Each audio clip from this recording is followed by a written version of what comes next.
Good morning, students!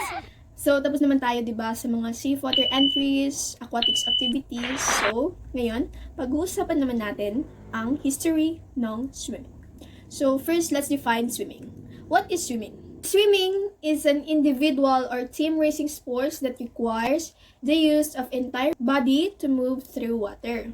So, pag-uusapan na natin ngayon kung ano nga ba ang history or pinanggalingan ng swimming. Sino ang mga pioneer, sino ang father ng swimming, and kailan nag-start or kailan discover ng mga tao ang paggawa.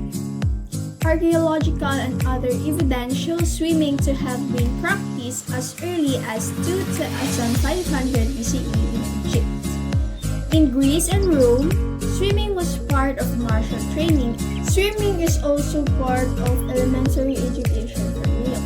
When did humans start swimming? Swimming can be dated back to the Stone Age, but did not surely become an organized sport until the early 19th century. Who is the father of swimming? Many refer to Bill Sakovich as the father of swimming. In Micronesia, a pioneer in the region spreading the love of the sport throughout the island. The very first Olympic events were freestyle and breaststroke. Backstroke was added in 1904. Swimming is essential in order to cross rivers and lakes. We know because cave paintings from the Stone Age depicting swimmers have been found in Egypt. Sir John Arthur Trajan is the one who discovered swimming. In the late 1800s, an Englishman named Frederick Cavil traveled to the South Seas where he saw the natives perform a crawl with a flutter kick. Cavil settled in Australia, where he taught the stroke that was to become the famous Australian crawl. The very first man to swim is Captain Matthew Webb. In the 1875, he jumped into the water, flapped his arms and legs. About 22 hours later, he made it into France. He kept himself going by drinking beef tea, beer, and brandy. And now let's move on to swimming strokes and how they evolved. Probably the original Eve watched a dog and tried to paddle likewise. Ages passed and the dog paddle gradually evolved into a breaststroke.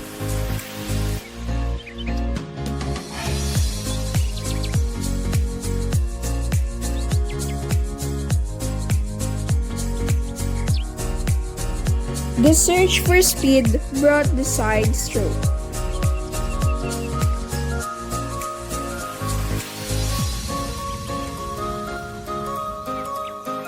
Later then, Trajan superseded the side stroke.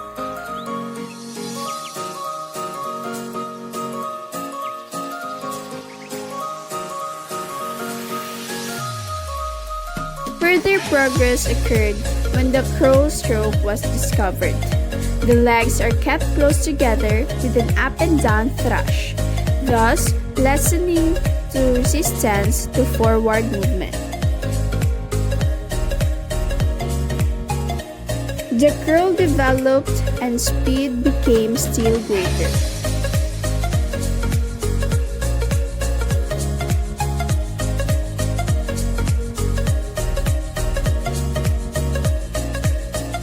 In the same way, the double arm backstroke has developed.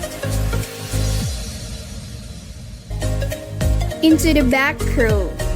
Here the legs work up and down and do not impede, while the arms are actually actuated alternately.